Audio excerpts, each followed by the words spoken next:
60টা জিনিস মানুষ মরে যাওয়ার পরে তার কবরে পৌঁছতে থাকে। ইন্না মিম্মা ইয়ালহাকুল মুমিন মিন হাসানাতিহি বা'দা মাউতিহি, মানুষ মরে যাওয়ার পরেও যে 60টা জিনিস তার কবরে পৌঁছায় তার মধ্যে একটা হচ্ছে মসজিদান বানাহু, সে যে মসজিদ বানিয়ে গিয়েছে ওই মসজিদের সওয়াব। সুবহানাল্লাহ পড়েন। আপনি টাকা দিয়ে মসজিদ বানিয়ে দিলেন, ওই মসজিদে মুসল্লিরা নামাজ পড়ে, রোজাদাররা এসে ওখানে ইফতার খায়, তাহাজ্জুদ আদায়কারীরা তাহাজ্জুদ পড়ে, তাদের সওয়াবের কমতি হবে না, কিন্তু তাদের সওয়াবের একটা পার্সেন্টেজ সওয়াব যে ব্যক্তি মসজিদ বানালো তার আমল নামে আল্লাহ ঢুকিয়ে দেয়। সুবহানাল্লাহ বলতে পারলেন না?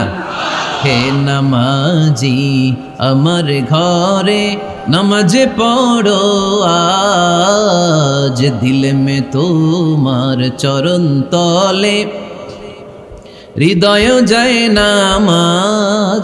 হে নামাজি আমার ঘরে নামাজে পড়ো আজ, দিলে মে তোমার চরণ তলে হৃদয় যায় নামাজ। পড়েন আল্লাহু আকবার।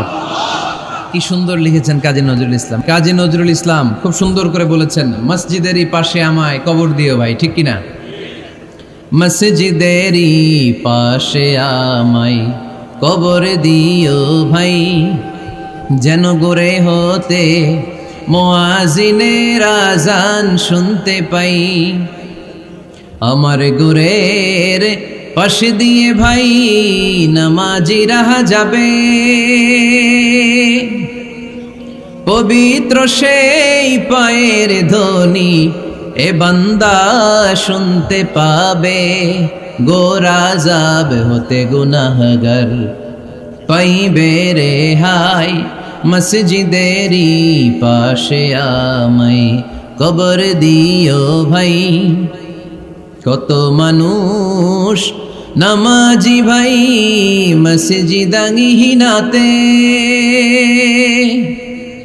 আল্লাহর নামের জিকির করে লুকিয়ে গভীর রাতে।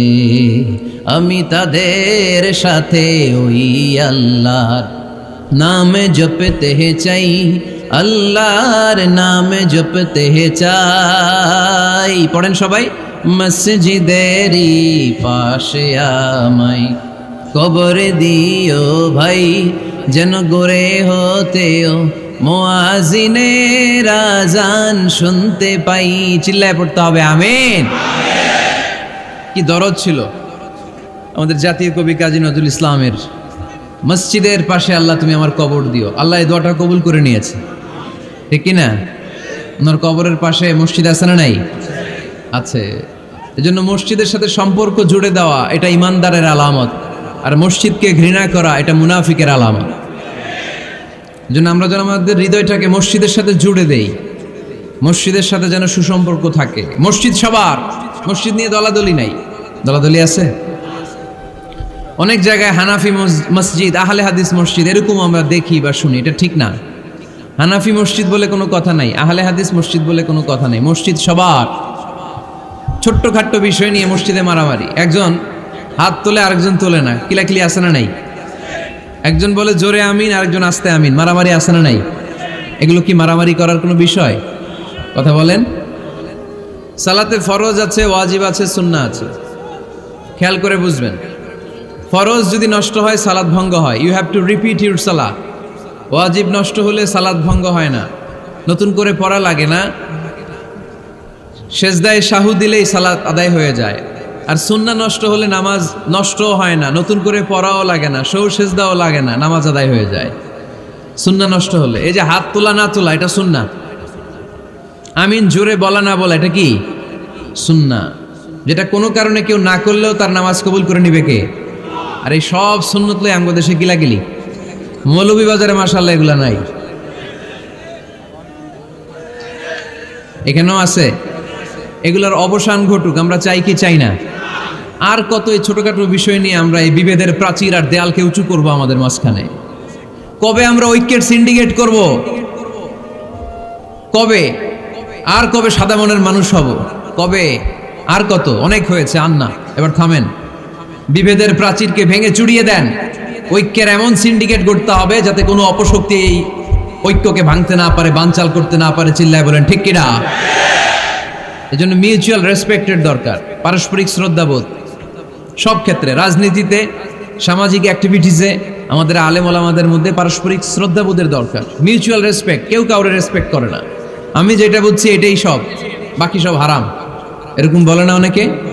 এরকম যেন না করি। তাহলে মসজিদ সবার, মসজিদ আল্লাহর হাবিব সাল্লাল্লাহু আলাইহি ওয়াসাল্লাম খ্রিস্টানদেরকে মসজিদে ঢুকতে দিয়েছেন, আর আমরা মুসলমান ভাইয়ের জন্য মসজিদে তালা ঝুলাই দেই, আছে না নাই? আল্লাহর হাবিব সাল্লাল্লাহু আলাইহি ওয়াসাল্লাম কোথাও গেলেই প্রথমে মসজিদ বানাতেন। কি বানাতেন? মসজিদ বানাতেন। মক্কা থেকে হিজরত করে মদিনায় আসলেন, কোবায় থাকলেন কয়েক সপ্তাহ, কোবা পল্লীতে তিনি মসজিদ বানালেন, মসজিদ কোবা। ওখানে প্রতি শনিবার কেউ যদি অজু করে ওখানে যে 2 রাকাত নামাজ পড়ে, একটা কবুল ওমরার সওয়াব আল্লাহ তাআলা তার আমলনামায় দিয়ে দেয়।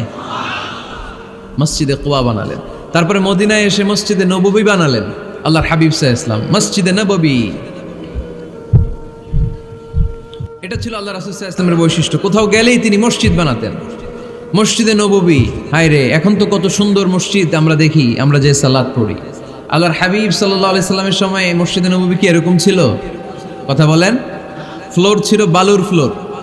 কিসের ফ্লোর? আমাদের মসজিদের ফ্লোর কিসের? টাইলস। আর আল্লাহ রাসূল সাল্লাল্লাহু আলাইহি ওয়াসাল্লামের মসজিদে নববীর ফ্লোর কিসের? কথা বলে না তো আওয়াজ করে উত্তর দেন না কেন? কষ্ট হচ্ছে? দুপুরে খাইছেন না সবাই? কেন খান নাই কেন?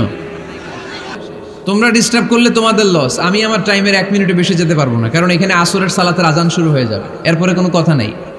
আর বক্তব্য লম্বা করা এটা বেদাত। এই বেদাতকে আমি সুন্নাতের মধ্যে আনতে চাচ্ছি। একটা সময়ে একেবারে কমায় নিয়ে আসবো। এত প্রোগ্রামও আমি করতে চাই না। আমি ঘোষণা দিয়েছি আগামী বছরে সারা বাংলাদেশে আমার প্রোগ্রাম হবে 50টা। কয়টা? 50টা। এরপরের বছর 30টা, এরপরের বছর 20টা। বিভাগীয় প্রোগ্রাম করলেই চলবে আমার। এক এক বিভাগে যে 2 দিন 3 দিন খালাস। এত দরকার নেই, এত লম্বা চূড়ার বক্তব্যের দরকার নেই। আধা ঘন্টা চুপ করে শুনেন, কয়েকটা মেসেজ ড্রপ করি, take it with you to your home, then practice and apply in the society. নিয়ে যান, আমল করেন, সমাজে কাজে লাগান। সমাজটা আলোকিত করে দিবে কে? খুতাবুকুম তাবিলা সালাওয়াতুকুম কাসীরা। আল্লাহর হাবিব সাল্লাল্লাহু আলাইহি ওয়াসাল্লাম বললেন, কিয়ামতের একটা আলামত, কিয়ামতের আগে তোমাদের বক্তব্য হয়ে যাবে লম্বা, সালাত হয়ে যাবে খাটো। সালাতের পরে তাসবিহ পড়তে চায় না লোকজন, ব্যস্ত, মহাব্যস্ত, সুপার বিজি। কোত্থেকে আসলে এই ব্যস্ততা? আপনি রবের সাথে মুনাজাত, না যাই ইউনাজি মুনাজাত, আপনার রবের সাথে একাকী নীরবে কথা বলতে মনে চায় না আপনার? এত তাড়াহুড়ো কিসের? ধীর স্থির হন, একটু স্থির হন, একটু মনোদৈহিক প্রশান্তি অর্জনের চেষ্টা করেন। সব সময় ব্যস্ত, ধাক্কাধাক্কি, উচ্ছৃঙ্খলা, এগুলো আমাদেরকে শেষ করে দিয়েছে। এজন্য লম্বা চোরা বক্তব্য ঠিক না।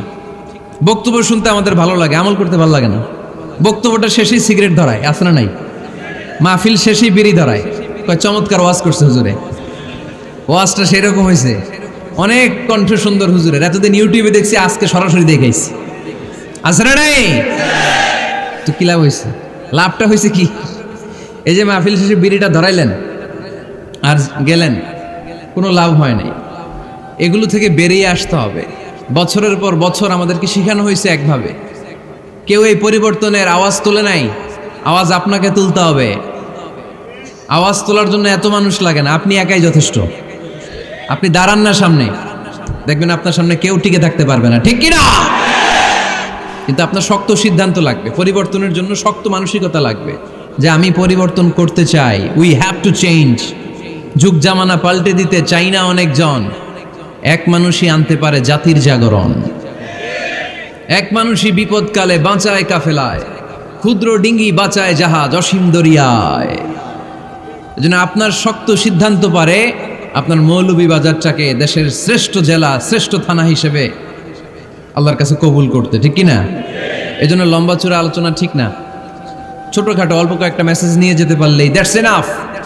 One of the minor signs before the day of judgment, your Islamic lectures will be very longer and your salah 5 times a day will be shorter. কিয়ামতের আগে বক্তব্য লম্বা, নামাজ খাটো, তাসবিহ পড়ে না, ব্যস্ত, মহাব্যস্ত। এই মহাব্যস্ততা ছাড়েন, কোরআন সুন্নাহর দিকে ফিরে আসেন। বরকত দিবে কে? বিশ্বনবীর মসজিদে নববীর ফ্লোর বালুর ফ্লোর ছিল, আমাদের ফ্লোর টাইলস। আল্লাহর হাবিব সাল্লাল্লাহু আলাইহি ওয়াসাল্লামের মসজিদে বালি নিচে, এই বালিতে নামাজ পড়তেন। বৃষ্টি হলে কাদামাটি হয়ে যেত, কাদামাটিতেই সেজদা করতেন। সেজদা করলে কাদার মাটি আল্লাহর হাবিব সাল্লাল্লাহু আলাইহি ওয়াসাল্লামের নাকে আর কপালে লেগে যেত। তিনি সালাম ফিরিয়ে সাহাবাদের দিকে মুখ ফিরিয়ে বসলে দেখতেন প্রতিটা সাহাবীর নাকে আর কপালে কাদার মাটি মিশে আছে। তার মানে প্রিয় নবী সাল্লাল্লাহু আলাইহি ওয়াসাল্লামের মসজিদে নববী ছিল কাঁচা, কিন্তু মুসল্লি ছিল পাকা। আমাদের মসজিদগুলা হয়েছে পাকা, কিন্তু মুসল্লি কাঁচা, ঠিক কিনা? ফজরের সালাতে মানুষ নাই।